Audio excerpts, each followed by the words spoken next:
কেমন আছেন সবাই? একটা একটা করে এখানে আমি আপুর দেয়া অর্ডারের 7টা ক্যানভাসই কমপ্লিট করে ফেলছি। আর আজকে আপনাদের সাথে এগুলার প্যাকিং ভিডিওটা শেয়ার করব। তো প্যাক করার আগে আমি সবগুলা ক্যানভাসে ভার্নিশ অ্যাপ্লাই করে নিচ্ছি। আর অর্ডারের কাজ যদি বেশি হয় তাহলে সবগুলা কমপ্লিট করার পর আমি একসাথে সবগুলাতে ভার্নিশ করে নেই। অনেকে আবার আমাকে জিজ্ঞাসা করেন যে আপু ভার্নিশটা আমরা ঠিক কখন অ্যাপ্লাই করব? তো ক্যানভাসে তো সবসময় অ্যাক্রিলিক কালারটাই ইউজ করা হয়, আর অ্যাক্রিলিক কালার খুব তাড়াতাড়ি শুকিয়ে যায়। শুকিয়ে যাওয়ার পরপরই আপনি ভার্নিশ অ্যাপ্লাই করতে পারেন। আর আমি এখানে যে ভার্নিশটা ইউজ করতেছি মন্টমার্টে ব্র্যান্ডের অ্যাক্রিলিক মিডিয়াম গ্লস। এটা আপনারা মিনিজ আর্ট গ্যালারিতে পেয়ে যাবেন। আর ভার্নিশ করার পরপরই আপনারা এটাকে প্যাক না করে 1 ঘন্টার জন্য এটাকে শুকাতে রেখে দিবেন। আমার পেন্টিং গুলো শুকিয়ে গেছে, এখন আমি এই র্যাপারটা দিয়ে সবগুলা ক্যানভাসকে র্যাপ করে নিব যাতে কোনো ধুলাবালি না লাগে। আর যারাই আমার থেকে ক্যানভাস কিনে নেয় তাদেরকে আমার ছোটখাটো কিছু গিফট দিতে ভালো লাগে। তো আপুকে আমি এই পেন্টিংটা গিফট হিসেবে দিচ্ছি। আপনারা যারা হ্যান্ডমেড জিনিস নিতে গেলেও অ্যাডভান্স করতে ভয় পান তাদেরকে বলি, এইগুলা যে আপুর অর্ডার, উনি মনে হয় আমার কাছে প্রায় 2 মাস আগেই অর্ডার করছিলেন। আর যখনই অর্ডার করেন তখনই উনি ফুল টাকাটা অ্যাডভান্স করে দিয়েছিলেন।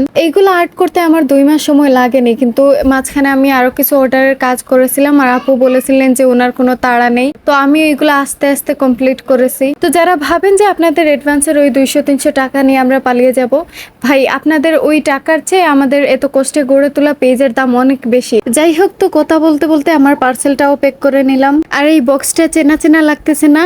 হ্যাঁ, এটা দিয়ে মিন্নি আপু আর্ট সাপ্লাইজ পাঠিয়েছিল আর আমি বক্সটা ফেলে দিইনি, ভাবলাম পরে কাজে লাগবে।